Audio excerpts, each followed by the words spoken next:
Tonight we're coming at you in 1080p, so watch out. Put your protective eyewear on. Don't get too bright in your eyeball holes, because if you do, I'm not responsible. Today we're talking about Star Wars news as always. What do you expect? There was a big leak, and there was a big leak. Somebody named Shock Trooper grabbed the leak. The person who put the leak out deleted it. Shock Trooper reposted it. Bespin Bulletin, my half sister, took it, wrote it up in a little pretty way, made it Patreon exclusive to his Patreon followers. So if you follow Patreon stuff and you should follow Bespin Bulletin because it's there. But he was cool enough to give us the document for the show today, and so we're going to be hitting on that kind of jazz today. And looks like Rob and Bespin are here. I don't know if they're going to stay because they don't like me too much anymore. They say I've lost it. They say I'm going to Reddit for leaks now and it's over. And they say it's time to pack it up and leave. And hey, how's it going, Mr. Bespin and Mr. Filoni? Someone say leaking. Someone leaking. Yeah. Can we write our names? I love writing my name. Bespin, are you gonna hang around for a bit, or are you taking off? I guess so. Yeah, I'm here now. So you guys showed up at the same time. But yeah. So anyways, I was just telling people that they should follow your Patreon, Bespin, because you posted this little document up there today, and you were cool enough to share it with us here. So that's good. That's nice of you. That's very giving. That's someone who gives and gives and never receives. Even on Christmas. I am a giver. You know. It's my aim to please. You know. I don't want to be pleased. I want to please. Yeah. So if you want to support the show, you can be a channel member. You can also support the show on Patreon. You can support the show on Spotify with video if you prefer that over YouTube on YouTube. And if you read Bespin Bulletin, you should definitely be a Patreon supporter of this old dog. Let's look at the actual leak, the actual document that you made. And so it says, this is a partial and unconfirmed potential leak regarding the plot of Ahsoka's first 2 episodes. So right there, I'll jump in, though, and say I am not going to bother any sources associated with the Ahsoka production to verify this stuff, because all of this is stuff that either does happen, so they would just say yes, or is connected to TV spots, trailers, and stuff like that. And so the one thing, though, that I will say is I think by tonight we will likely have this 100% verified, though, as there are screenings for fan clubs going down, and there's the screenings. What they also do on the screenings is they put some journalists who are going to be reviewing it in the back. And then they put a bunch of people who dress up as, Kanan Jarrus and Ryder Azadi all day at conventions in the front, who wig out when they see anything. And then it makes the journalists in the back go, oh my God, 10 out of 10. If I want to have my finger on the pulse of what the kids are talking about these days, I got to do it like this. And then standing ovation. 10 minutes. 10 minutes standing ovation for a movie you don't like. But full Zaz laugh. Give him a full Zaz laugh. And then actual screeners have gone out as well, though. Screeners have gone out now. Yeah, from what I was told, they're going to international markets first before they are to the US. Weird. Yeah. So, yeah, that's what I've been told. Some people have had them. So I think this is maybe how this happened, if it is legit. So you're saying Kathleen Kennedy is not USA all the way, is what you're telling me right now on this show today. Well, she might not be America #1, Fuck, dude. All right, man. Frank Marshall's middle name is Brexit, dude. Frank Brexit Marshall. That is crazy. Why she selling her Malibu beach house, so she can come and move to sunny Wales. She's all about the UK life now. She wants peaceful existence. Bespin, did you know that's not a Barbie house? That's Kathy's house. Like, did you know that? Yeah. No, I didn't know that. I didn't know she's such a big fan of pink. Oh yeah, and but by the way, if you've heard that Kathleen Kennedy's selling her house, so fucking what? I appreciate you guys trying to keep me on the like in the loop, but so fucking what? That's not like a story. The housing bubble has been bursting in California for a while. Everybody with an Airbnb lost their shirts a couple of months ago, and she's gonna be retiring in the next 10 years, which she will, because likely she'll be close to death in the next 10 years since will be in her 80s at that point. Yeah, so selling a house, it's not a story. It doesn't tell you what you want to hear or what you don't want to hear. It tells you nothing. Sorry guys, just had to get that off my chest. So the initial tidbits were collected by Reddit user Shock Trooper 105, not Shock Trooper 101, not 102, not 103, not 104, 105. Get it right. Not Shocker Trooper. No, not Shocker. That's the live long and prosper sign as an attack. No, not that at all. You're ruining Star Trek and the Shocker, Make sure you call it Star Trek if you want to say it right. I have expanded upon the tidbits by referencing material shown in trailers and past reports. So that was Bespin saying that.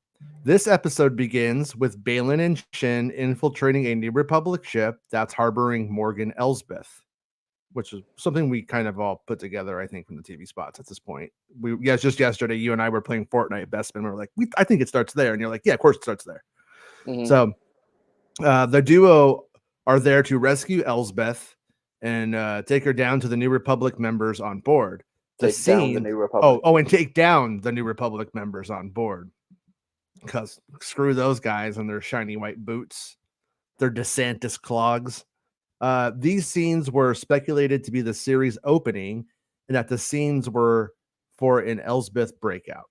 The scenes mentioned can be seen in various promotional material. We discovered that Elsbeth is Night Sister, which was previously reported by Making Star Wars. So with that right there, so far nothing new. Nothing that's like, oh my god, that's something we never heard about. For what it's worth. But yeah, right here you can see Balin. He's choking the Rebel Fleet Trooper, throwing him around, or the Republic, whatever he's called now, Republic Fleet Trooper. I don't know. Probably the hallway that she is actually being kept in as well, by the way. Yeah. And then this is Shin. Goes to the command deck. Yeah. Do you think she cuts her bangs with her lightsaber? I think that orange lightsaber. I hope so. Singes it off. All right, Ashoka, along with Hyung, that's the droid that makes the lightsabers, is searching for a star map which leads to a different galaxy, where she believes that Ezra Bridger and Grand Admiral Thrawn are located / trapped. It was previously reported by Making Star Wars that Ezra and Thrawn were stuck in a galaxy we'd not seen previously, and referred to the location as the New Beyond. And for the record, the New Beyond is literally a nickname. So it won't be called that in the series 100%. And then we see the shot of them flying around, I think they're in love, personally. I have a whole Tumblr where I ship these two based off of this one image where they look at each other, I think with charged sexual electricity because he's a robot. Ahsoka discovers that the star map can be found at a Night Sister temple on a planet named Arcana. The temple is the one featured in many trailers and features large statues. The location first put out by Bespin and later Making Star. What? Why'd you have to put it that way, man? No, I'm just kidding. Which featured large statues, legs. Filoni calls them feets with an S. Huge feets. Huge feetsies.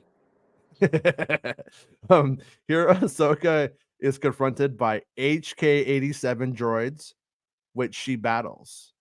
Once defeated, the HK-87 droid self-destructs, which causes the large explosion seen in the trailers. Now, that right there, we've seen another shot of her ship flying out of there, and that's a big-ass explosion. Is that a red flag? Is it a different place? Do you think there's two different explosions? In one show, That sounds crazy, Bespin. Well, it's the. Then why don't they just I'm explode kidding, and kill her? Why don't they just explode and kill her and not bother fighting? Like, well, in the one shot, she's running, right? Like she's like in the same outfit and she's sprinting, and there's like an explosion behind her. Like you see all like the sand being like thrown up. Yeah. Yeah, but then we also have like that. So maybe the whole base exploding is a different explosion. Yeah, I think there's two, personally. Okay. So anyways, and then so that would be that's a surprising turn of events if this white marble looking place ends up being the Night Sisters place. Like our assumption this whole time was this would have been like a Jedi temple from the High Republic era or something like that, because we have that whole Athens look, kind of thing going on. But then when you look at the markings and stuff like that, you go, well, yeah, I guess that if you told me that was Night Sister markings, I could buy into it. It's Featress. That's their game they play there. They play Featress. Well, those Night Sisters, some of them definitely have an OnlyFans, and they definitely use that big foot. Like only feeds, only feeds, right? Only feeds. Yeah. Sabine Wren is on Lothal, and here we see a cameo from Ryder Azadi, played by Downtown Clancy Brown. You didn't put down the downtown part, so people in the audience might not know who you're talking about, Bespin. Downtown Clancy Brown. I prefer just say Clancy, by the way. I think downtown's overrated. Well, he tried to change it to Fancy Clancy, but that didn't work. Shin Hati arrives on Lothal and duels Sabine. Sabine loses the fight and is almost killed, though not stated. It's likely the speeder bike scene featuring Sabine and possibly the scene of Sabine watching Ezra's hologram message take place during this episode. After her defeat, Shin apparently mocks Sabine for not having force powers. So there you go. She's not a Padawan. She's a swords person apprentice. Well, I think that line is interesting only because it could lead. Well, we know that she battles Shin again in the with the red leaves, that location. So it could be that she does actually get further training from Ahsoka. Right. So if there is a chance for her to like explore the Force and maybe gain some of those powers, maybe that happens throughout the series. Right. Yeah. It's totally possible. I mean, especially like it's not out of the realm of possibility that all of a sudden she's like lifting a rock or some shit like that in mid-season, So she gets mocked, right? And then this is that right there. And I'm pretty sure this is that set that I filmed that night. Do you remember that? I think it is, yeah. Yeah. It looks a lot like it. I remember hearing like it sounded like one woman trying to get in to the thing, and I didn't put together if it was two women's voices that I was hearing. I couldn't hear a thing they were really saying, like worth a damn. So I don't want to overstate that, but does make sense. It does look like it too. So episode 2 begins with Sabine in the hospital recovering from her battle with Shin Hati. The HK7 droids that Ahsoka faced off against in episode 1 are from Corellia. This discovery leads Ahsoka, Harrison Dula, and Chopper to investigate the planet, where they find the workers at the shipyards are former Imperials. They discover that a machine called the Eye of Sion is being worked on and will be used to bring Grand Admiral Thrawn back to the galaxy. And Sion is Darth Sion was like an EU Sith Lord, by the way, and he has a fucking crazy fucked up eye. You played the Eye of Iger too early, my friend. I know, right? Yeah. Santa mentioned that Matt Risman was the one who put that connection together. Is being worked on and will be used to bring Grand Admiral Thrawn back to the galaxy. Oh, also, Santa thought for sure when you heard the Eye of Sion, you were going to start going in on him about the Eye of Sauron or whatever his name is from Lord of the Rings. Sauron. Yeah, that nerd. So take that, Santa. Rob doesn't always go in on you. The eye is a reference. What did I do? Yeah. What?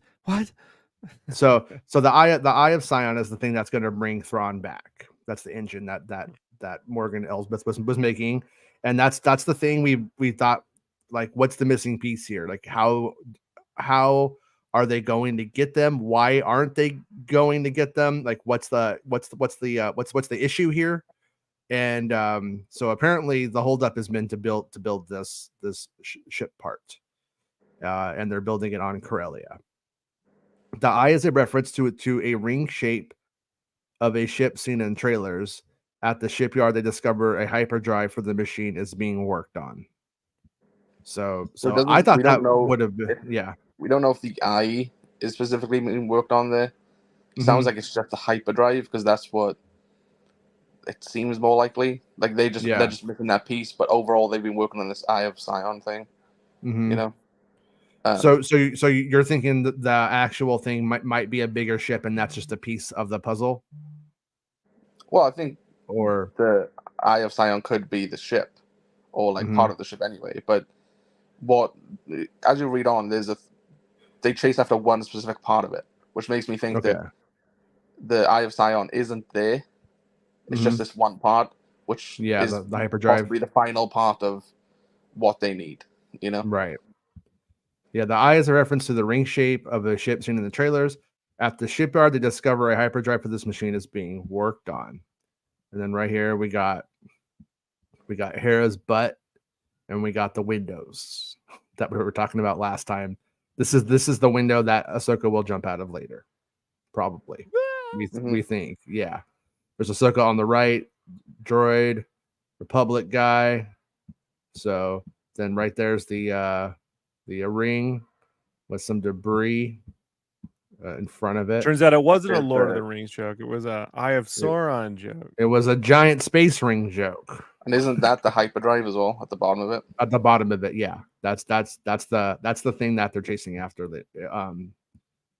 On Corellia, I think. Is it Corellia that they're chasing that? Well, that's what they're saying. Yeah. Ahsoka encounters Marok, and the two face off as Hera and Chopper chase after a ship, attempting to escape with the hyperdrive being made for the Eye of Sion. Merrick apparently does not speak. He's a real quiet guy. So this is when he shows up. And then this is Ahsoka. I don't know. I hate that stance.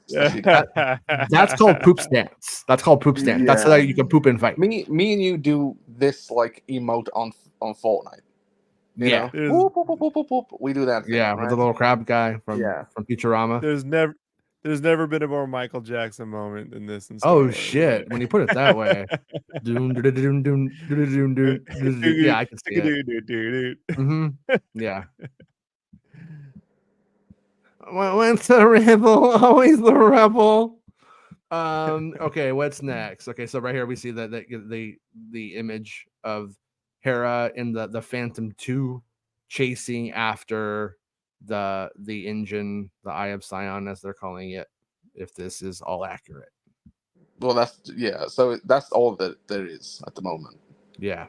Like, and that's why we don't know if this is actually real, because a lot of it just lines up with trailer stuff. Yeah. So it could just be some guy shit posting, essentially.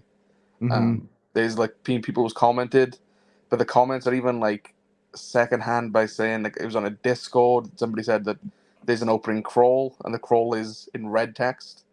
There's also another part that they say that Valen doesn't fully trust Morgan Elsbeth, and that she has visions. They don't specify what those visions are, but this isn't coming from the same user that collected the information from the first user that posted and deleted. So for what it's worth, Dave has done the red opening crawl style shit 3 times already. Well, so it's completely possible he does it here. The Lucasfilm logo for Ahsoka is red. Yeah. Sure. So it could be the case. So could also be fan math, right? I mean, at this point, could also be fan math, 100%. Yeah. Like, I haven't spoken to anybody who's seen these to say that if this is legitimate or not. I have no clue. Yeah. I'll know tonight. So if I find out that it's not legit tonight, I don't think I'll come back to do a show saying it's not legit. I'll tweet it out though, and then we'll mention it next show. But if it is legit, Likely we'll have stuff to tonight. All the spoilers are going to be everywhere, like pretty much. Yeah, because it's not just people going to that screening. There's also, like I said, screeners being sent to people at home. Right. It gets out every time, so it's gonna happen. Yeah. Well, Sam says this doesn't line up with Jason's reporting on the flashbacks filling in gaps like prior to Ahsoka on Corvus. And like that kind of stuff right there is, I've just always been told that the show essentially has two timelines, the first 4 and the second 4. And the first 4 are around the other side of things, and then the second 4 are around the later seasons of the Mando show, the current seasons. So, I really don't. It's still inconsequential to me whether it goes that way or the other. Now the like Corvus stuff and all that, like I don't know when the jump is, for instance. And also just be prepared that if they don't actually hold our hand on what that jump of time is, it might be like, yeah, it's a little bit different now, and then they might not be bold about it. Corvus, though, we just assume it's Corvus just based off of how it looks. Yeah. It would be crazy if it wasn't, but it's been crazy it wasn't other places before, right? Yeah, exactly. I mean, that's kind of where we fall on that shit with Star Wars. If you see what you saw and say like it looks like the planet from Mando season 2, then like that's what you literally saw. But we saw it with the early seasons of Mando. We're like, oh, they look like they're filming on Tatooine, and it's not. It's just another random desert planet. So yeah, especially when they use some of the same shit, The Emperor says fan screenings apparently start at 3 a.m. East Coast time. 3 a.m. East Coast time. I don't know. They're happening in Los Angeles, so we're definitely not doing it at 12 midnight tonight. And isn't it like 7 p.m.? It's like 7 p.m. Yeah, it's 7 p.m. Which is in about 8 hours away from now. That they will be doing it. So, and they might be showing the first 2. They might be showing the first 3. It's hard to say. Thank you for the super chat, Quentin. Quentin gave a $4.99 super chat and says, "Nice show." Thanks, man. Appreciate that. Hey, you said feet, Quentin the Rat. Yeah. Thanks, Quentin. And then there's a couple of other things too that we really haven't hit on too much. They haven't really been show-worthy things, but they were definitely article things, and I'm glad you did them, Bespin. Says Star Wars Ahsoka episode directors revealed. So there was this article that Bespin did, and there was a big document that came out. Like, remember how we had like the production notes from the other shows? I think we had one from Mando and one from Kenobi. Did we have one from Kenobi? Anyways, I think we did. But those ones, the previous ones were a little bit more forthcoming with information. Some of the backstories of things and stuff like that. This one, not so much. I was going to read it on the show, and as I was doing the pre-read to highlight, I was like, this isn't worth it. This is not. This is where I got the directors for each episode from. Is when they sent out that press release. And that's why I'm mentioning it, because that was the good info from it. That was it. Yeah, it's very. Again, just like I think all of the Ahsoka marketing has been, it's very surface level and not very informative. So, right. But they're really pumping out the TV sponsors, like a couple every day. I think there's 3 different things today, but no new footage. So, yeah, I was telling you, I was like, during the whole like Mandalorian run, I saw the Mando bus like once or twice. That one day I saw the 3 Ahsoka buses, and I was like, oh shit, the Ahsoka thing's going to be huge. Since then, I have not seen one Ahsoka thing since then. So I mean, don't know. You literally saw Ewan, right? That's true. I did, yeah. When he was Obi-Wan Kenobi, which is pretty rad. Star Wars Ahsoka episode directors revealed by Bespin Bulletin. It also took us a while to come up with a title for that, to be honest. That was a fucking weird one. Like, what is the best? Yeah, we went back and forth. I kind of challenged you not to use revealed, and you did. So, because the other options we had was like, what directors did the directors direct or some shit? Yeah. It was stupid. Who directed what? Yeah, Ahsoka. I don't know. We went through like a bunch of them, so this was just the obvious and easiest choice. So. So, all right, Lucasfilm and Disney have officially revealed via a press release which episodes the directors of Ahsoka will helm. Before we continue with the news of the day, you can support him on Patreon and Coffee. So Dave Filoni, the series director and executive producer of the Mandoverse series such as The Mandalorian and The Book of Boba Fett. Both of these, sorry, I don't know why I'm doing it that way. Both of these series mentioned he directed on The Mandalorian Season 1, Episode 1 and 5. Season 2, Episode 5, and The Book of Boba Fett, Season 1, Episode 6. Just as he did with The Mandalorian, Dave Filoni will direct both the first episode of Ahsoka along with the fifth. Steph Green, I remember her from, she was good. This is the one you like. Dave loves to plead the fifth, so he took the fifth episode. That's, right. That's a little inside joke. I pleaded the fifth. Steph Green, who previously started on high-profile series such as HBO's The Watchmen, Billions, The Americans, The Deuce, and Season 1, Episode 2 of The Book of Boba Fett, arguably the best episode of the season. Green returns. Inarguably, my opinion. I don't think it's debatable. Do you think it's the best one? You can just watch that one and you got the whole thing. Like, you're good enough. Green returns to the Star Wars universe and will direct 2 episodes of the highly anticipated Ahsoka series, stepping behind the camera to direct episodes 2 and 3 of the season. So she's doing 2 and 3, that's good. Definitely good that we get more from her, considering she was very competent on Book of Boba Fett, the most competent. Peter Ramsey. You might know old Ramsey, the director who's more than likely best known for directing Spider-Man Into the Spider-Verse, has been stepping into live action projects in more recent years, directing the Netflix miniseries. Yeah. Remember when they announced that some guy whose last name was Webb was directing a Spider-Man movie and the whole internet lost their fucking minds? They literally got a guy named Peter directing Spider-Man, and no one mentioned it. No one mentioned it?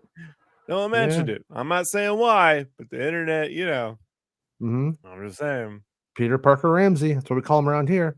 Directed the Netflix miniseries Lost Ollie and episode 5 of The Mandalorian Season 3. Ramsey continued his work in Galaxy Far, Far Away and did the 4th episode of the Ahsoka series. So that's pretty good to go from the Steph Green to Into the Spider-Verse, dude. Is episode 5 the pirate episode? Of Mando? Like when they fight them on Navarro? Yeah. Think so. Chat would have to confirm that. Jennifer Getzinger is a veteran of TV work, directing high-profile series such as Mad Men, Daredevil, Westworld, Jessica Jones, How to Get Away with Murder, Suits, and Desperate Housewives, just to name a handful. But the list goes on with even more potential titles, or prominent titles, with even more prominent titles. Getzinger will be helming the 6th episode of Ahsoka, and it might be one to watch out for given Getzinger's pedigree.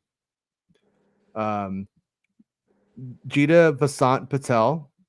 I had this scoop, didn't I? I think I did. This is the one you had now. Yeah, is probably best known for directing the 8th episode of House of the Dragon Season 1, one of the most celebrated and critically acclaimed of that season, which is likely why she's returning to the series to handle 2 more episodes next season.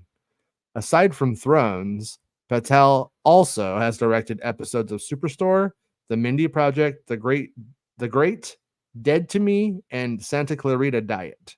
Patel will handle just 1 episode of Ahsoka this season, and that episode is the season's penultimate episode, episode 7. Ooh, you use penultimate because you're a fancy lad. I am a fancy boy. Yeah. The season finale of Ahsoka will be directed by a name very, very familiar to Star Wars fans. See, right now, as Bespin is writing this, the camera is trucking in on his face. Okay, just remember. Yeah, it's me. It's me, everybody. I'm doing it. Coming back. I just bought it. George. I bought it, and I'm going to direct the last one. Wait, George. I'm going to direct it back to form. George. Yeah. Especially those who have been following the Mandoverse series. Rick Famuyiwa. It's not you, George. It's Rick Famuyiwa. Yeah. Yeah. So fuck Famuyiwa. Right? I'm not a fan of Yua. Rick Famuyiwa, who directed episodes 2 and 6 of The Mandalorian's first season, episode 7 of Mando's second season, and episodes 1. 7 and 8 of the Mando's third. See, you got to be like, you know, the one where Grogu has a wet dream, you know, the one where Cara Dune shits her pants. Because I don't know what you just said right now. The one where Lizzo made Grogu eat a banana. Just think about it. Fucking hell, dude. All right. If I wrote in there that he directed like episode 3, chapter 17, whatever it is, you know what I mean? No, like, no, it's got to be like, yeah, it has to be like the fucking one where, you know. Do you want brief synopsises for every episode? No, it has to be, yes. yeah, I do. Well, it's better than just laying out numbers, because that doesn't mean anything to a normal. I'm pretty sure person. both of you mentally check out if I'd like make these too long. Oh, I mentally checked out when you wrote 7, 8, 9, and 10. Like, I don't know what any of that stuff is. Also was pretty much ChatGPT would do it. ChatGPT wouldn't be complaining about doing it. Oh shit! No. You just when you should just think about it. Somebody accused me of like using AI to write my articles like recently, like little fucking. Dick, they obviously never read your articles, like, because we go over these the like we know the mind behind this. This is not a robot. This is I couldn't believe it. I was like, this is a bulletin. Yeah, I was like, this is an insult, dude. And he's like, oh, sorry. Like, I was like, nah, fuck you. You know, you're blocked. Yeah. All right. So I just get paid like 50 pence, Rob. You know, like that's all I make from this stupid shit. So and you get insulted for it by us too. Send me insult but send me in through coffee. You can tell me I'm a fat piece of shit for like $1. You're a fat piece of shit. Hold on, I'm on it. Hold on, this is the best $3 I spent all today. You know, I need the income. I need the financial support. Abuse me. You know. All right. So some of Famuyiwa's episodes of The Mandalorian are often the ones most celebrated, and the director has been seen in a very positive light by Mando creator Jon Favreau and Mando executive producer Dave Filoni, who gave Famuyiwa a more prominent role on The Mandalorian by promoting the director to an executive producer role, overseeing the third season when Favreau and Filoni, I think that's the title. Yeah, Favreau and Filoni were busy with other projects, including Ahsoka and Skeleton Crew. Filoni has once again shown his faith in Famuyiwa by selecting the director to be the man behind the camera for the season finale, episode 8. Which, yeah, I mean, I think that's a pretty high accolade to give Filoni, because he could have been a control freak. He's like, I'll do the first and the last. I'm Dave fucking Filoni, bitch. That's but he was like, nah. Yeah, I assume so too. And not, I didn't even see it as like an ego move. Just why wouldn't he, you know? So the fact that he's not doing it, that he's giving it over to having Famuyiwa do it, I think says something about how he must feel about Famuyiwa as a filmmaker, you know? Yeah, I think like when you look at his career in the Star Wars like universe, he has gone from strength to strength, and he's like next in line when it comes to the executive producers, right? Like he will step in for John and Dave.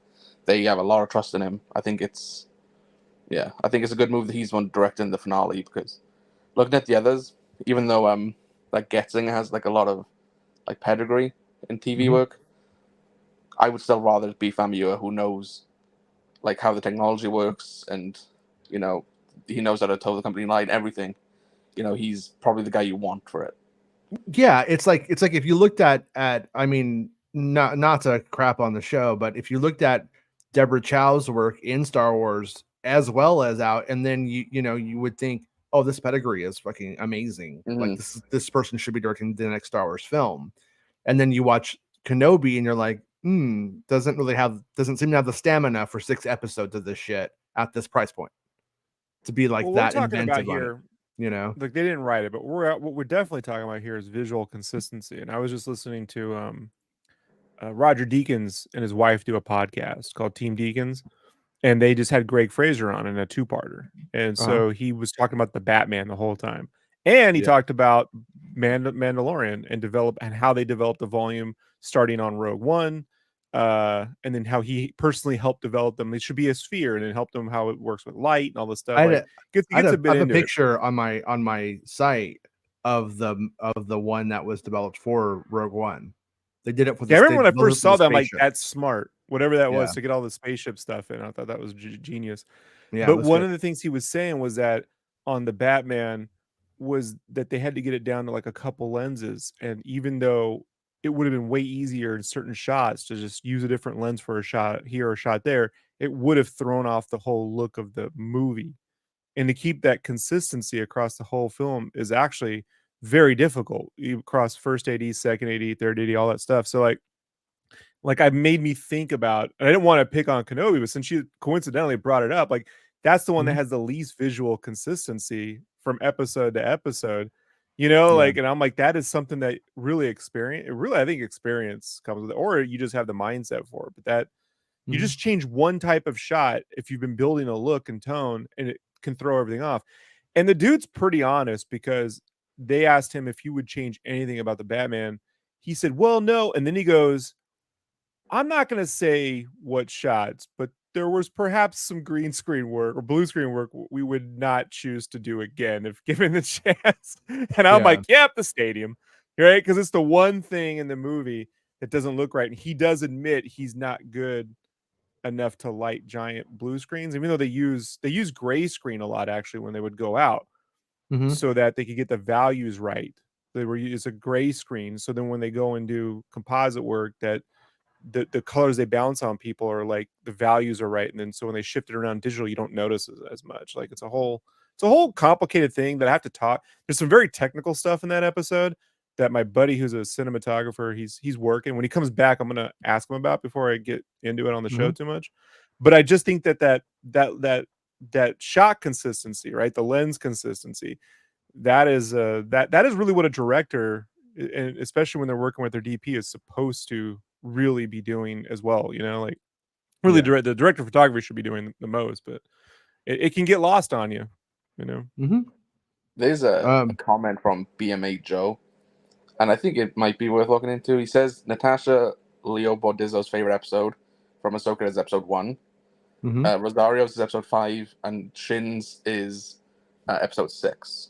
I think that might tell us something about what those episodes will contain. Like if we go from the leak being legitimate, then Natasha gets a lot to do in that episode. She gets to battle Shin for the first time. She probably goes through some character stuff, in regards to Ezra, a call to battle, essentially.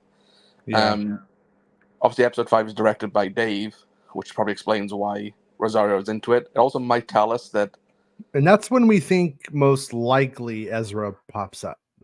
Well, I was thinking maybe episode 5 is the World Between Worlds stuff. Yeah. Because you'd imagine Dave would want to be the one that handles that, right? So this is obviously post-jump where we think that they've moved on from our galaxy, venture into the new beyond, which we'll just refer to. So maybe that's where the World Between Worlds stuff happens. You could see why Rosario would be a fan of that.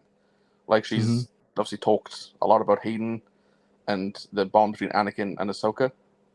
So maybe that's what that lies. And then episode 6, I'd imagine, could be the Corvus stuff, or what we assume is the Corvus stuff, where there's we've seen them on that planet, right? There's like a lot of mercenaries there. It's not just Shin. Yeah, I think it's around 6 or 7 that they end up on that Scottish Highlands grassy planet. Around that point. So I'm just of the opinion. This is my opinion. We haven't seen a fucking thing from the second half. And they haven't shown us the stormtroopers. They haven't, they haven't gone into any of that side of things. So yeah, I'm not sure how that's going to unfold, where that stuff happens or whatever. Because like if that's like a Sith a Night Sister temple, for instance, I mean, I just always assume maybe there would be some World Between Worlds kind of jazz might go down in that location. But then when you hear it's that, you're like, well, that seems unlikely. Now, you know what I mean? Like, how does that work? So it's kind of has me, but that's a pretty good comment from BMA Joe A, because it's true. Like what they say their favorite episodes are most, we would have to assume is them being sort of more prominent, egocentric as a performer. So she, like Ivana Sagno, must have like great moments in 6, for instance. So, but yeah, good looking at. With the assumption of episode 1 for Sabine, she's on the Thal, she's doing the speeder bike stuff, she's getting to have a fight. She's probably got some emotional stuff to handle as well, so it probably is a favorite of hers. Yeah. But yeah, like Rosario, I think would lean towards the World Between Worlds hating stuff, especially if it's Dave at the helm. Yeah. So, and they're with Anakin. You get to be with Anakin. Like that's pretty yeah. crazy. I mean, I get the impression that and I'm sure she's a very normal human, not like weird like us. But I get the impression that she's just a very generalized Star Wars fan, and she's like, I think she's my age, so Phantom Menace was probably like a huge deal. You know what I mean? So she probably saw those films. She was in film at the time, so she probably is into it to some degree. So probably a big deal to her, and I think that's a good guess. So you did this article that says the runtime for episode 3 has been revealed. Another revealed. The third episode of Star Wars Ahsoka might be 17 days away. Do you know how to count, bro? It ain't 17 days away. Why are you saying that? No. Oh, is that why? Last week, Cryptic HD Quality shared via X the runtimes for the first 2 episodes of Ahsoka's 2-episode premiere. The user shared that he obtained the information thanks to press screeners being sent out. If you're unfamiliar with Cryptic, he's a social media user who often and accurately shares runtimes for a variety of upcoming episodes of TV shows, including Star Wars content, Marvel Studios releases, and HBO, and more. Cryptic HD Quality has shared the 3rd episode of Ahsoka, due to be released on August 30th. Will have a runtime of 34 minutes and 50 seconds, but without credits included. The runtime is 31 minutes and 50 seconds. So it's going to suck is what you're telling me, right? That it can't be good, because the longer something is, the better it is. Like if you're making a Five Nights at Freddy's movie, make it 3 hours. That's how you make it good. Yeah. That's what the kids want. Did that come out yet? No, it comes out in October. Was it Cryptic HD Quality who gave the runtime for that movie? Yeah, it was, yeah. Yeah, he's saying that the Five Nights at Freddy's movie is 3 hours, Rob. My kids can't wait. They're not going to sit through the 3-hour fucking Five Nights at Freddy's. You can play through the game in 90 minutes. Yeah. The third episode is the shortest of the first 3 episodes, with episode 1 coming in at 54 minutes, episode 2 at 42 minutes, both with writing credits. Though it's not mentioned by Cryptic, there's a good chance that a recap of episode 2 is included in episode 3's runtime, which will likely bring the minutes of the new content down even further. If this is the case, then the episode will likely be 30 to 29 minutes.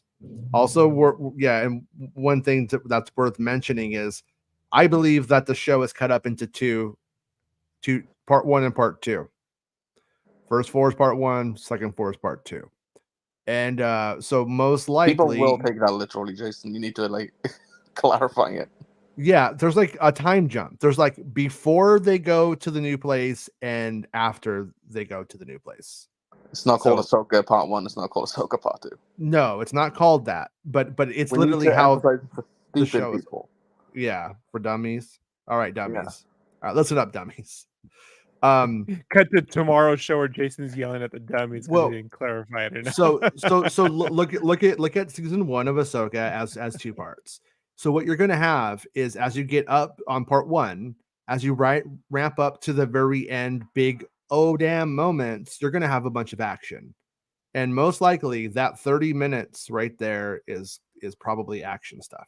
Just a guess.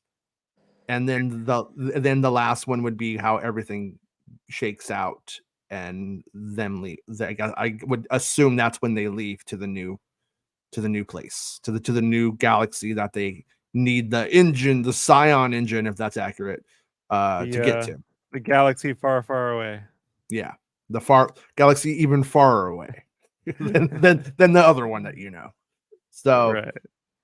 So anyways, Bespin writes, I'm sure many fans will feel disappointed with the runtime of episode 3. Some fans usually kick up a fuss when Star Wars live action shows receive shorter runtimes and want runtimes to reach closer to the hour mark.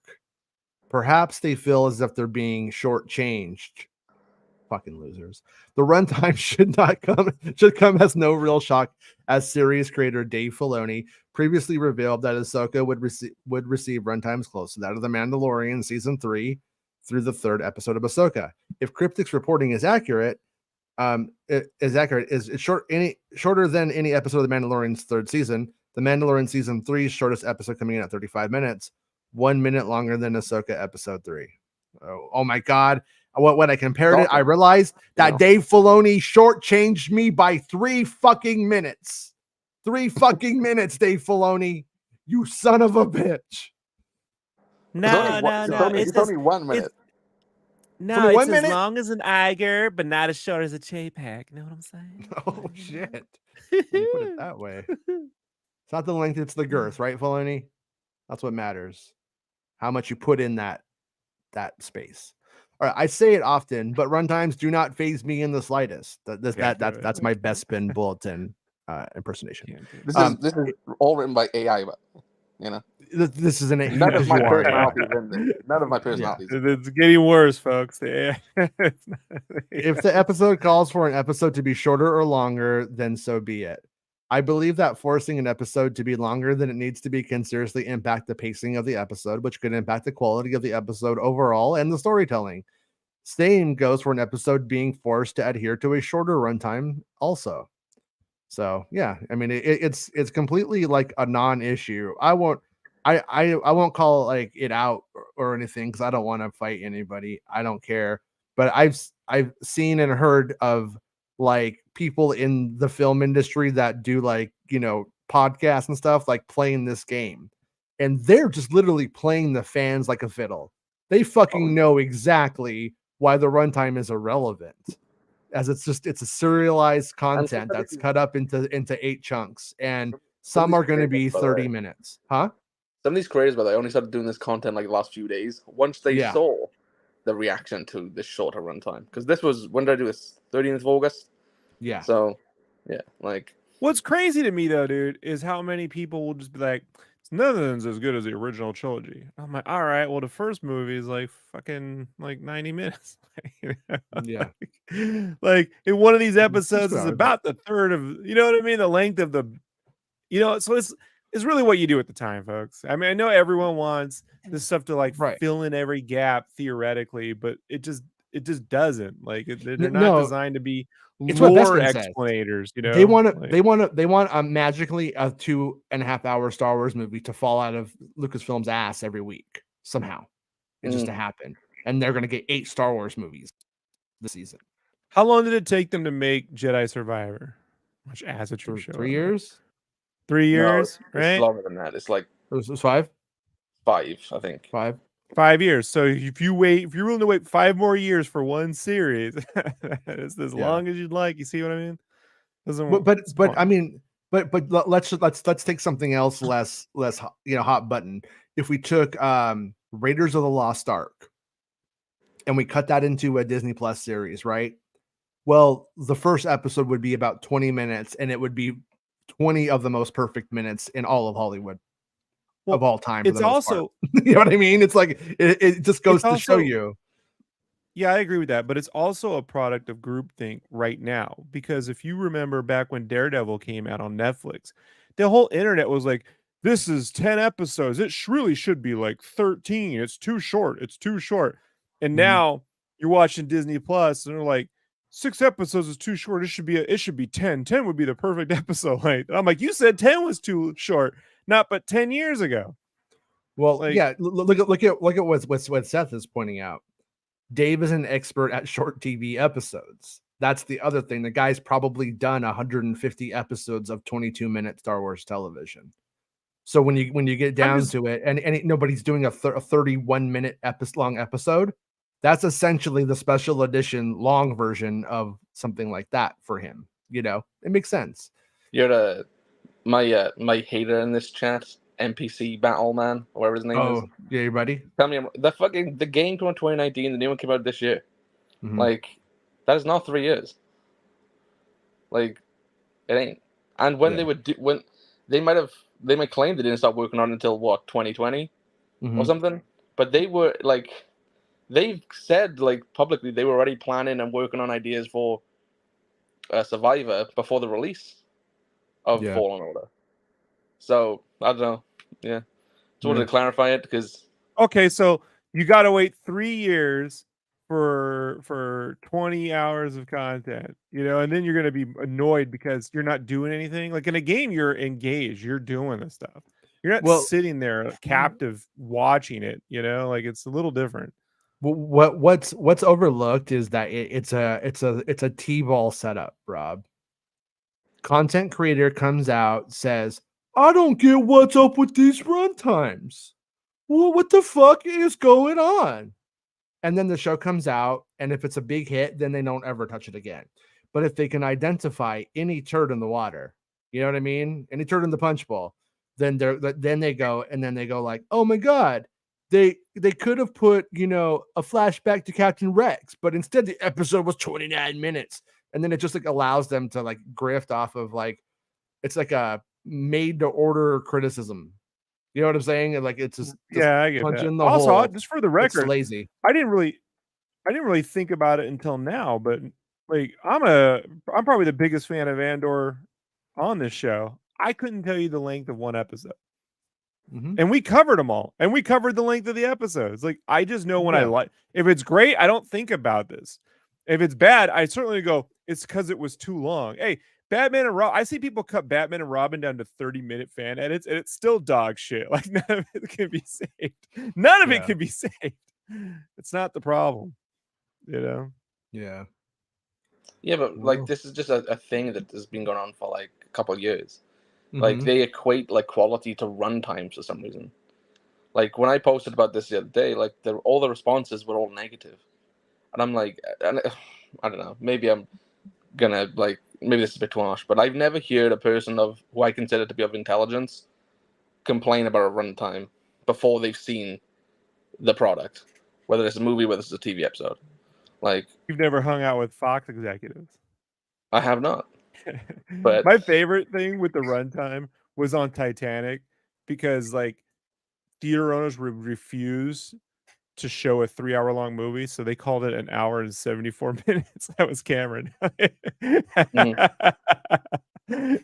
he knew they were too stupid to do the math, right? But if it says 3 hours, then you know, or 2.5 hours or whatever. Yeah. It says 3 hours is gonna be a fucking problem, but 1 hour and 74 minutes, oh, you're good to go, you know?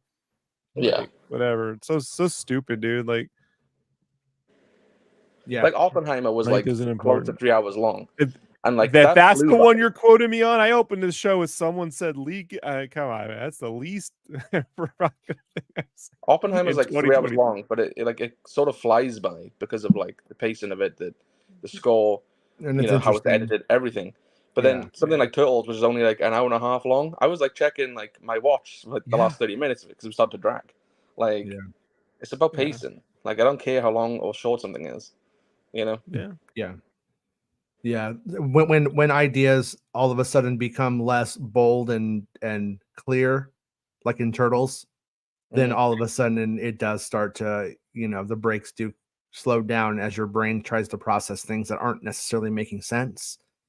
And a big thing too is like consistency, though. This is where I think you could kind of make an argument, is that like if, you know, episode 1 and 2 feel like they're breakneck, you know, or whatever, and then all of a sudden the next one is 55 minutes long and it feels slow and drags, and then the next one is 30 minutes and it feels like it's fast again, that doesn't make a good series. That makes like just really uneven storytelling. And so that's where I think like potentially it could, the real stuff could lie. But in actuality, we know that with Star Wars, once you want the Star Wars magic, it requires really fast edits. It used to be a big Hollywood thing, a big footnote you'd find in trivia books in the 80s and 90s, was the opening of Return of the Jedi's sail barge has more cuts in it than an entire movie alone, than your average film. And so when you want to go and the sail barge might only be a 15-minute sequence, but the amount of work that goes into it is that of an entire film, basically. At the time, yeah, I mean, Marsha on the first film stayed on board to get the whole Death Star battle done because she felt that was her, and Lucas felt that was the one thing that if they had done and figured out emotionally, it would be there, and then 2, Fox couldn't cut it because they were trying to find ways to save money, you know. Yeah. They thought the Death Star battle was where they were going to save the most money. I agree too, and also not for nothing, man. Look, you know me, man. I've been pretty critical of a lot of the Star Wars TV, but it hasn't been like because there have been this varying levels of length or quality from episodes. Usually, the whole series has a giant problem, right? And it becomes pretty evident early on what that problem is. It's like it's just off. It's off the promise of the premise. It's off the story. It's off something. There's like it was evident from Boba Fett episode 1. Like something's not right. This is not feeling right. With Boba Fett season 3, it looks brilliant. Mando season 3. Yeah. Sorry, Mando season 3, right? Like it looks brilliant visually, like it's consistent all the way through, you know, for the most part, right? But like, when you're like, where's Mando showing up? Like you're just waiting. You just look at your watch. What is the Mando? Where are we getting to? So this is it's other problems, you know. Well, like in Mando 3 though, you go through and you don't have, you know, you have episodes that are, you know, 40-minute whatever. Then you get the Coruscant episode, and it's like thinks it's trying to be like it's trying to do Andor, like it got really inspired by Andor at one point, and then but it's like, you know, it's like when your friend says I wrote a Beatles song. It's not the Beatles, bud. It's might be okay, but it's not the Beatles. And like that's kind of like what that episode is for me. And but on a show like Mando, where it just keeps going, like it's never going to end, I do expect there to be the weird episodes where Lizzo takes a skiff down to a giant sarlacc and puts a giant banana in it and makes you eat it. Like that's going to happen if you do 100 episodes of a show. Yeah, I was taking it up. Did you say sarlacc? I said pulled an Iger. I don't, you know. That's why you're here. You're a writer. Body shame the Gamorrean god, you know. Fucking that's why he wasn't in Book of Boba Fett. He fucking killed himself. the Rancor Keeper from Return of the Jedi. He killed himself after Lizzo fucking went on him. But anyways, though, yeah, you just need like, way better writing. That's what we're trying to say. Like, well, yeah. I mean, but well, okay, but like let's look at A New Hope as per your example. Fox steps in. They haven't done enough on the end battle. They lose the money. Fox not budging. We've lost it. So what do you do now? Well, you need to make a runtime. So you start adding more shots of R2 and 3PO walking around the fucking desert, meandering. More shots of Aunt Beru stirring blue milk. More. I mean, that's where time goes. That's what you end up doing, because there's like an action happens in frame. Luke Skywalker jumps in. You don't trim Luke at Anchorhead or whatever, right? You keep Cammy and Biggs. Yeah. You end up putting Biggs and Cammy back in, and that shit's not that good. It's not that human good. Jabba the Hutt, right? Human Jabba, yeah, and it just ends up being, you know, but and then even if you don't add anything back in, then you just simply have to bloat it out. But that's why they should just write longer stories, Jason. Right? Look at the last comment. You need to write longer stories. You need to elongate the stories. You know? Explain everything, please. That'll make they aren't explaining it enough. Don't let the creatives tell the story they want to. Make it longer. Every time, make it longer. I'm gonna be the advocate for Andre here. So basically, like, it just depends on how you're looking at it, Andre. Like in the sense that they could make 8 episodes or they could make 4 episodes, and they're just cutting. It's just how the arcs are being cut up. I think the problem Snyder addressed it the other day. I think it was Snyder. I can't remember. My head's. He's never even watched this shit. Right, but no, this is separate. But this had to do with Marvel, and this is true because I listened to Malcolm Spellman, who was a head writer on Falcon and Winter Soldier, which I really love that series. You know, the last 15 minutes of the last episode aside, I love it as a whole. But that Malcolm gave a pretty candid interview once, and I remember listening to it, where he was saying that he was like, "Yeah, Marvel doesn't hire like showrunners; like they hire a writer, and then the studio produces it." And as we all know with TV, man, like it's a different medium. And Disney, and Snyder was saying how Disney just jumped in and tried to shove their format for making movies into TV. And I think that's happened across the board, Lucasfilm, across Disney Plus as a whole. And I don't think it works. they need to get the people who know how to make TV. It's a different medium, and that's really the giant problem there. Mm-hmm. You know, like the studio. And by the way, I don't know, man. Go look at their hit record for the year. Disney's movies aren't doing that great either, right? There's like this consistency. So it's just like you gotta if the format is known for if TV is acclaimed and you're in the golden people have been saying we're in the golden age of television, right? Which is crazy when you think about all the years of television. Yeah. The And then last you decided 20 to jump years in. of television Yeah. have been amazing. And you decided to jump in with your big money, right? At the height of its complexity, right? We're in the 70s with the late 60s, early 70s music. We're there with TV. You decided to jump in with VH1 pop-up, right? Right, or Limp Bizkit, right, or Green Day. You know, like you start to show up with that. You know, you're going up against, you know, the Soul Searchers. I don't know, man. You know, like it's a problem. Yeah, no, it's just like I prefer my movies to be like about 2 hours. Like that's what I think. Lord of the Rings, I think, made a lot of non-epic filmmakers think that they needed just to make long movies like they were that, and I just don't understand it. I in this day and age, I feel like if your movie is 3 hours, it probably just should be a fucking TV show. And if you're, you know what I mean, for the most part, I'm not shitting on your fucking special little Cameron here. Cameron's the exception. Most people though aren't Peter Jackson and James Cameron. Most of the time, we don't need. Well, the difference is Cameron. You know for a fact, Cameron even admits he made a version of Avatar 2 that was 2 hours. Like, he tries everything. Like he really does. And I just think you have to go with when people are in the theater reacting to it. How do they react? He does pay attention to those screenings, and you know, a lot of studios don't do screenings at all, and in television, it's like impossible. So this is just a different. You have to go. Okay, you got to gauge your intuition, right? Like, is this working, not working? Will it work as a whole? That's where I'm like, you need a showrunner to keep track of everything. A real dedicated showrunner, not just like a executive producer. I kind of wrote everything. I'm keeping a tabs on. That's not the same thing. Yeah. And I mean, this probably also just brings up a truck of bullshit with the strike and how that's going to change too post strike. I mean, we're in a different Hollywood already, whether you realize it or not.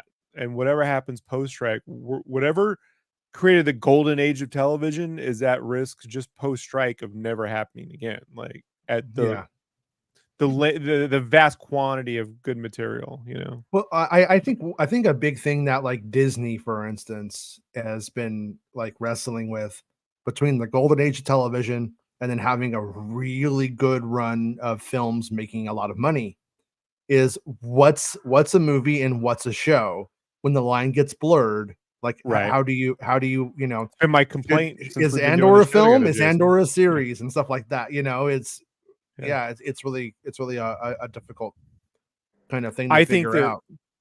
I think the way to have started that. Hold on one second. I think it's going to end up going over, and like I think the lines will be a little bit less blurred after the strike. Yeah, a little less blurred, and I think that, you know, I just felt that the TV side should have been them setting up storylines that then get finished, you know, as big spectacles in the movie theater. Like, and then you start on that foot, and then they'll find a rhythm, but they don't even have a good footing now. They don't really know. Even Marvel doesn't know if this is a thing that's in between a movie. Do you even have to? Are they? The craziest part is I like Doctor Strange, but like, you know, you can tell they didn't watch WandaVision. Sam Raimi didn't watch that before he made the movie. Like you just tell, like he didn't watch this. Or just didn't like care. Yeah. Whichever. Yeah, literally. You know, and that is why are you telling people to subscribe to your thing and follow along and buy everything if you yourself aren't paying attention to your own stuff? If you who are making it aren't, why should we? Yeah. It's a valid question, I think. Yeah. Steven says the question is, will they adopt the minimum number writers room going forward? You know, the thing Variety claims nobody wants, even though they do, but they exaggerated one example. Well, what do you think about that, Bestman? Well, it was last week when they met with them on Friday. One of the proposals that the AMPTP like offered was that they'd let that be dictated by showrunners. It wouldn't be dictated by the company. It would be dictated from the showrunners based off of the budget that would already have been allocated for that series. So that was my proposal. But obviously, we know on Monday the proposal was rejected, and now the response is seemingly mixed as to where they go. But on Friday, it seemed positive. They brought in the WGA East and the captains of the WGA West in, and after that meeting, it wasn't as positive. But I'll be right back, guys. One sec. Go ahead and take over. Okay, I'll be right back. Yeah. So I I was think, gonna say, man, go ahead. So my thing is, I think that's sort of the direction it might be going in terms of the smaller writers' room scenario. But I don't know. I think but it's tough, isn't it? It's tough though, Bestman, because like you got one guy wrote True Detective season 1, right? Wrote and directed it, and it worked. True Detective season 2, it didn't work. No, it's the same thing with the like I don't watch it. Like I know Jason has, but Yellowstone, like that creator Taylor Sheridan, he writes all that by himself, and he writes the spin-off shows, which I have seen by himself. And do you really want to mess with a creative's vision? I think what they have to do, because what they're trying to do is keep away from studios finding a way to just not hire people. And so I think what you have to do is, if you're going to be the sole writer, you also have to be the showrunner. You know what I mean? Like you have to, you have to, in a way, be taking on 3 times, and they can't just like invent an AI writer or a producer's assistant who is just rewriting AI generated scripts. Because I think that's what this whole minimum writers thing is getting around another problem, is what it really is, that neither one wants to admit is the problem. I think on Friday as well, one of the proposals that the AMPTP made was in regards to AI, and it's apparently much closer to what the WGA proposed in March. So they're getting much closer on the AI element, which originally they were far apart on. Right.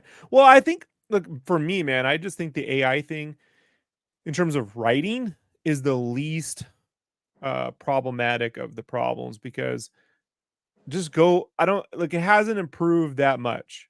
AI is better at making up things than giving you factual knowledge, so there's that. But even when it makes up things, it can't make up funny. It just can't. It's not going to make it can steal jokes. And I could just tell you right now, you're never going to be able to know where something came from, or if it's word for word plagiarized. Like it just doesn't work that way. Some of those things, like Bing, can cite at sources, but even then it's not accurately citing some source. I've got it to generate fake sources sometimes. Like if you just ask it to give you a review on a specific comic book from 30 years ago, it will just invent shit out of whole cloth. And then sometimes in the middle of that invention, steal something and plagiarize something word for word, and you didn't tell me where it came from. So the writing thing I'm the least worried about, because I believe just the right amount of lawsuits will solve that problem. What's the bigger issue, and this is something that Greg Fraser and Roger Deakins got into a little bit, was when studios start to manufacture actors in whole cloth as AI, real human actors, not a Gollum or a Jar Jar Binks, like an actual human actor that is popular. And then that's a character they own, an actor that they own, right? And then they just start slowly removing real actors, to which I could say maybe that wouldn't happen, just given that we haven't seen visual effects and Moore's Law work very well together. You're not being able to double the amount of visual effects in your films. There are a dwindling number of people who can do visual effects. You've never had Rick McCallum talk to you about the price of the megabyte, apparently. Like this guy. I would give a left foot to have a drunk Rick McCallum. He was going off about the price of the megabyte this one night. I was like, all right, dude. But look, it's one of those things that like Lucas and them push for the longest time. You'll be able to never tell the difference between a digital actor and a real, and they're pushing and pushing. And then now that we're here, they're like, be careful, the studios want to replace everyone with digital actors. It's like, well, isn't that what you wanted, George? But the reality is, I just think they kind of can't, given that there's just only so many. You can't do how many movies are put out a year, actual films. You can't do 50 studio films a year where they're 100% CGI actors. There isn't enough talent to make that. It's easier and more if cost effective is what they're trying to do. It's just cost effective to get a person on set and pay them the least amount of money to crank out a fucking performance like that. It's just cheaper that way, you know. Ben says, like I said earlier, I just wish the Jack Black and Lizzo episode could have been 5 hours long for all the people crying about runtimes. See, I love that episode because that's when our fan base finally saw where I was coming from with that season. You're a terrible I just person, watched. Rob. You see, Terrible you weren't on my person. side of the internet, Jason. From my room, everything turned in my favor. It was like an episode of Ted Lasso where you think they aren't going to win, and then And they do. They do. Yeah. Well, no, and it's like see the thing Red 5 says Andor got the episodes and length right. And it's like, yeah, like what Andor got right was the episode lengths were just completely dictated by the pacing. And the pacing of the drama of it is what made the runtime and those things. And it's like, because by the same measure, the ice cream episode of Mando would be the same as Andor if it was just simply episode length, right? But we know that it's not. It's something else, much more complicated. And that's something Macquarie gets into in pretty good detail, even in the last interview he did with Jeff Goldsmith right before the strike. So it's only like 30 minutes. It was like right after the strike. But he was saying how, like, you know, in his films, not just Mission Impossible, at this point they just shoot a shit amount of coverage and build the film in the editing bay. So he's working their editor Eddie, who did Top Gun and all the Mission Impossible films with him and Jack Reacher stuff. Like, Eddie is watching them shoot in real time, like, and he's editing, you know. So like that's where you got to work hand in hand with you. That's where an editor isn't someone you hired on Fiverr to make your thing fit a runtime, right? Like, your editor is part of the collaborative process, hopefully, right? Mm-hmm. Yeah, and like Joe says, a good structure makes it easier to tell a good story. Yeah, and there's like two schools of thought on that. There's one school of thought when you're telling good story, the structure comes naturally. You don't need to pay any attention to it. Then there's actual structuralists who are like, you must have a structure. But I side these days with Tarantino's belief that it comes from characters first, and then the structure of your movie will come in the editing bay. If you're Quentin Tarantino, your characters are fucking vibrant, and you can be right on that. I know. If you're not Quentin Tarantino and your characters aren't that vibrant, I don't know if that's the methodology for you. You know, try harder. Try harder. Get in the character, bitch. But as Quentin would do. Yeah, show him those feats from that one planet, and then he'll make a Star Wars. Well, I think we did it, right, guys? We hit all of the news that we needed to hit, and that was lingering around. And Bestman got a coffee. Did I? That's good. He's a thirsty little boy. You should go check, Bestman. If you've sent me abuse, Rob, I welcome it. You know, I welcome all abuse. If you want feet pics, I'll also send feet pics. You know? He won't come on camera, but he will put a feet cam up. You know, I'll put my feet cam up, my little hairy little hobbit feet. You know, you can have them. Yeah, little hairy toes, little hairy toes bulletin. His little bulletins. That's what he's all. I got 10 little bulletins. Anyways, we'll be back covering if this leak was real. If it wasn't real, we'll know. We'll have a lot of information in the next 24 hours for sure. I would say, pretty for sure, if everything goes according to plan. So, what will Grace Randolph think? I hope she likes. I don't know if I like the movie show very much. You know, like, all right. I just hope she enjoys it. You know, hope everybody has a good time. People always send me your clips. I'm like, why are you doing this? Like, what did I do? Yeah. I mean, people care what she has to say, so you know that's why. But we'll be back when that information drops, like whenever that is, whenever it hits legitimately. I'll be back and I'll cover it. And then, what will Zack Snyder think? You think he'll like it? Yeah, he'll say Rebel Moon is better. He'll be like Rebel Moon forever. I forgot about Rebel Moon after the strike. Is that even coming out? Layla comes out next week, Rob. Get excited. It's coming out next week. Yeah. You're doing a review on this channel. We're gonna review it, Rob. We are. we're gonna look at it from the perspective of, was it good? Did we like it? I don't care what else he's done. I don't care about any of his other shit. I don't give a fuck. Would this guy, did we lose out by this not being a Star Wars movie in 2023 or not? And that kind of thing. I mean, well, at least that's how I want to look at it. In my defense with the Star Wars movie thing, Kathy would have had a dedicated DP on his Star Wars film. He's doing all of his photography now, and no offense, he's no David, he's no Larry Fong or whatever. Zachy Farms would say to you, he'd say, "Get that chicken shit out of here." That's what Zachy Farms would say to you. That's how you end the show. You should have just cut right to it. What are you doing? If this show would end when I tell it to, we would have so many good prominent endings. But it kind of does what it wants, you know. But anyways, we'll be back. Thanks everybody for the super chats and supporting the show and being channel members and all that jazz, and for hanging out with us. Appreciate that too. And next week we'll be covering the episodes as they come on.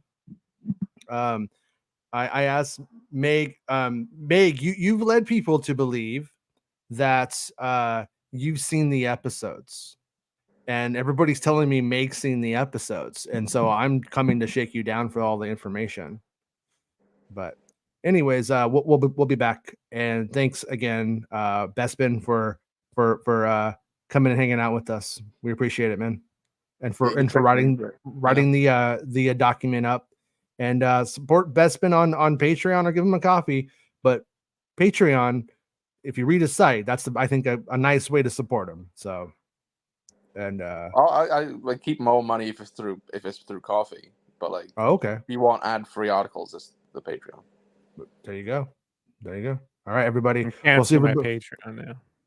What? No, ripping off. No. No, that's what I took away. That's what I took away from this. All right, everybody. We'll see everybody soon when the next interval hits. Bye. Be cool. Stay in school. It's the end of the show. Come on, let's go. Hey! It's the end of the show. Come on, let's go. Hey! It's the end of the show. Come on, let's go.